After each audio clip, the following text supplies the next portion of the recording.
अस्सलाम वालेकुम जी। ज़ुनैरा माहम हमारे साथ मौजूद हैं। FIA साइबर क्राइम ऑफिस के बाहर हम खड़े हैं। ज़ुनैरा का किस मकसद के लिए गई थी अंदर आप? जाफ़री साहब बताएंगे किस मकसद के लिए गए थे। जी, आज हमने 2 एप्लीकेशन दी हैं जी। एक एप्लीकेशन हमने दी है असदुब्बाज़ जाफ़री के ख़िलाफ़, एक एप्लीकेशन हमने दी है जी डॉक्टर नबिया के ख़िलाफ़। ये वो 2 लोग हैं जो रोज़ाना बैठ के यूट्यूब के ऊपर, इनको कोई और काम नहीं है।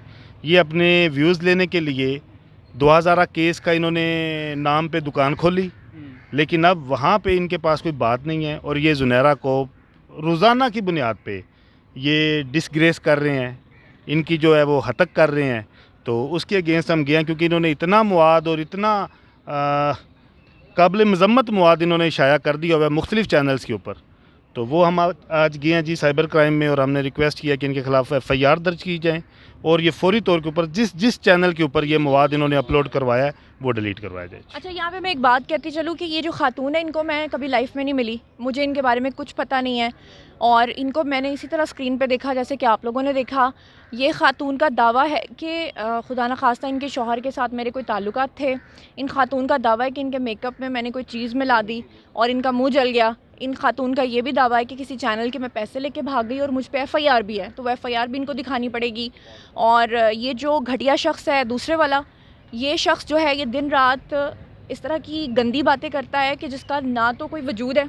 मिसाल के तौर पे इसने एक बकवास की है कि ज़हीर की जो वालदा हैं उनका नाम शायद कोई स्वीटी आंटी ये नाम ले रहा है और इसका ये कहना है कि वो लड़कियां सप्लाई करती थी और मैं इस केस में उनका साथ इसलिए दे रही हूँ क्योंकि मैं पंजाब यूनिवर्सिटी की स्टूडेंट थी और ऊपर इसने थंबनेल पे लिखा है कि जी ये वहाँ की हॉट आइटम थी और ये उन आंटी के साथ मिलकर लड़कियाँ सप्लाई करवाती थी। इन्होंने एक कॉल ली, उस कॉलर का भी मुझे पता है कि कोई कॉलर नहीं था, ये ख़ुद से प्लांटेड लोगों को लेकर आते हैं और वो शख्स कहता है कि ये थंबनेल में लिखते हैं ये ज़ुनैरा का आशना है, अल्लाह माफ़ करे।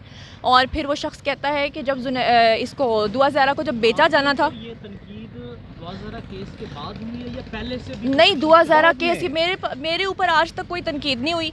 देखिए मेरी एक बहुत सिंपल सी लाइफ है, मैं बहुत क्लियर कट चलती हूँ। मैंने जैसे कि पहले भी बताया कि मेरा आर्मी बैकग्राउंड है और मैं अपना प्रोजेक्ट करती हूँ, अपने घर जाती हूँ। मैं वो वाहिद मीडिया पर्सन हूँ जिसे आज तक ये नहीं पता कि मीडिया की गैदरिंग्स कैसी होती हैं। मैं कभी मीडिया की गैदरिंग्स में कभी नहीं गई, इसलिए क्योंकि मेरी फ़ैमिली इस तरह की है। मेरी फ़ैमिली में अभी भी ऑन ड्यूटी सब लोग हैं, तो मैं बहुत फूंक के जिसे कहते कदम रखती हूँ। और दुआ ज़हरा केस में मैं दुआ का साथ इसलिए दे रही हूँ क्योंकि दुआ ने मुझसे कहा था, जब मैंने पहला इंटरव्यू किया था तो उसने मुझे कहा था कि जब हम लोग भाग रहे थे और पुलिस से भी बच रहे थे, जो कि राय खुरम साहब ने उनको अच्छा मशवरा नहीं दिया था, उनको आना चाहिए था मीडिया के सामने लाने वाली भी मैं हूँ, मेन स्ट्रीम मीडिया पे उसके इंटरव्यूज़ करवाने वाली मैं हूँ, उसको हौसला देने वाली मैं हूँ। मैंने ही उसे कहा था कि जब तक आप छुपते रहोगे, लोगों तक आपका मौक़िफ़ नहीं आएगा, तो लोगों को मौका मिलेगा आपके बारे में गलत बातें करने का। ज़ुनैरा ये बताइए कि जिस प्लेटफॉर्म पे आप पे इल्ज़ामात लगे, आपने वहाँ पर उसका जवाब यानी यूट्यूब पे क्यों नहीं दिया? और दूसरा सवाल ये कि मजमूई तौर पर कितने यूट्यूबर्स हैं जिनके ख़िलाफ़ आप जा रही हैं साइबर क्राइम में? मैं बता दूँ कि मैंने यूट्यूब पे जवाब दिया, पहले मैंने जवाब नहीं दिया। उसकी भी रीज़न ये जाफ़री साहब हैं, क्योंकि इन्होंने मुझे कहा था, ये मेरे लॉयर भी हैं, इन्होंने कहा था कि जनाब कीचड़ कोई फैला रहा है, क्योंकि इन लोगों को 200 से ज़्यादा व्यूज़ नहीं आते थे। तो उन्होंने कहा कि अगर आप बोलोगी तो वो यही चाहते हैं कि आप उनके बारे में बात करो ताकि उनको और मज़ीद लाइमलाइट मिले। तो हम लोगों ने उन तक मैसेज पहुँचाया कि देखें ये सब चीज़ें जो आप कर रहे हैं ये आप साबित नहीं कर पाएंगे। जैसे एग्जाम्पल के तौर पर ये जो गंदा आदमी है, इसने मुझे 21 या 22 जून को कॉल किया, जिसका रिकॉर्ड मैंने अंदर दे दिया है। इसने मुझे कॉल करके मेरी कॉल रिकॉर्ड करके बिना मेरी इजाज़त के यूट्यूब पर लगा दिया और उसके बाद जब मैंने इसे कहा कि आप क्या कर रहे हैं तो उसने मुझे धमकियां दी और वो रिटर्न सबूत मेरे पास है। जाफरी साहब आपसे सवाल है, आप ये बताइएगा कि आपने एप्लीकेशन तो दे दी, इसके बाद जो प्रोसीजर है वो क्या हो सकता है और जो उनको नोटिस जाएंगे तो क्या होगा? अगर वो आपके खिलाफ ही कोई इस तरह की दरख्वास्त दे देते हैं फिर आप उसको किस तरह से टैकल करेंगे? देखें जी, मैंने जो यहाँ पे एप्लीकेशन दी है उसमें मैंने बड़े ही क्लियर जो मेरा वर्डिक्ट था मैंने वो तहरीर किया है। ज़ुनैरा माहम का चैनल आप देख रहे हैं, किसी भी यूट्यूबर के ऊपर कभी ये ज़ातियात पे नहीं गई। हम इनके साथ बैठे होते हैं, अगर हम कोई मजाक करें या ट्रोल करें तो हम नाम नहीं लेते, ठीक है। यहाँ पे भी मैं यही कहूँगा, तनकीद करो, हेल्दी तनकीद करो, ट्रोलिंग करो, लेकिन ऐसी करो कि जो समझ आए। ये नहीं है कि एक लड़की, एक मैरिड लड़की है, मैं इसकी पूरी फैमिली को जानता हूँ, ज़ुनैरा की, मैं इसके इन लॉज को जानता हूँ, मैं मिला हुआ हूँ, इनके खामन से मिला हुआ हूँ। एक मैरिड लड़की के ऊपर जो शोबिज़ से वाबस्ता हो, वो ऑलरेडी उसकी लाइफ बड़ी टफ़ होती है और एक बंदा बेबुनियाद बैठ के अब इसे सारे सबूत देने पड़ेंगे। अगर ये सबूत नहीं देगा, ये नॉन बेलेबल ऑफेंस है।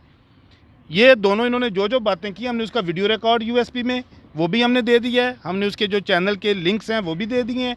अगर ये प्रूफ नहीं देते कि एफआईआर इनके ऊपर चैनल ने करवाई, इनकी 4 शादियां हैं या अल्लाह माफ़ करे ये कोई गलत काम करती रही हैं, ये उन्हें प्रूफ देने पड़ेंगे। ये जो वो फेक कॉलें करके यहाँ पे मैं खड़ा हूँ, आप नज़र नहीं आ रहे, वहाँ पे आप बोल रहे हैं, किसी को क्या पता कौन बोल रहा है। बंदों को सामने लेके आओ, उनकी आइडेंटिटी बता कि जी कॉलर ये फ़लाँ है, फ़ोन नंबर इसका फ़लाँ है, आईडी कार्ड इसका फ़लाँ है, ये बात कर रहा है। मैं एक और बात ऐड करना चाहूँगी कि ये जो नबीहा नाम की खातून है, मैं सोच रही थी कि मैं इनको जानती भी नहीं, मैंने इनको कभी देखा भी नहीं है, मेरे बारे में ऐसी क्यों बात कर रही हैं। इन्होंने सबसे पहले तो इनको ये फ़ायदा हुआ कि डिफरेंट यूट्यूबर्स को इन्होंने मेरे बारे में, क्योंकि इतनी ख़तरनाक बातें करेंगे तो लोग तो यही समझेंगे कि इतने पक्के मुंह से झूठ बोल रही है, मतलब सच होगा। मैं सोच रही थी कि इस खातून को मैंने खुद पहली बार देखा है, ये कैसे बोल रही है। इसने एक शख्स का नाम लिया एक वीडियो में, सुहेल जैदी। अब ये सुहेल जैदी कौन है मैं आपको बता देती हूँ। सुहेल जैदी एक प्रोड्यूसर रहा है डिफरेंट मॉर्निंग शोज़ का। अब ये आजकल जो है ना बेरोज़गार है, इसे कोई चैनल नहीं रखता क्योंकि बेसिकली ये ब्लैकमेलर है। अब ये जो सुहेल जैदी नाम का शख्स है, ये काम करता है, मोइज़ नाम के एक साहब हैं जो कि माइंड साइंसेस के नाम से एक प्रोग्राम चैनल चलाते हैं यूट्यूब का। उस पर ये बॉडी लैंग्वेज को जज करते हैं। इस शख्स ने मुझे, मैं सोई हुई थी, मुझे कॉल किया सुहेल जैदी ने, और मुझे कहा कि मैं आजकल डॉक्टर मोइज़ के साथ काम कर रहा हूँ और आप मुझे जो है ना बराए मेहरबानी मेरे साथ लाइव आएँ अभी।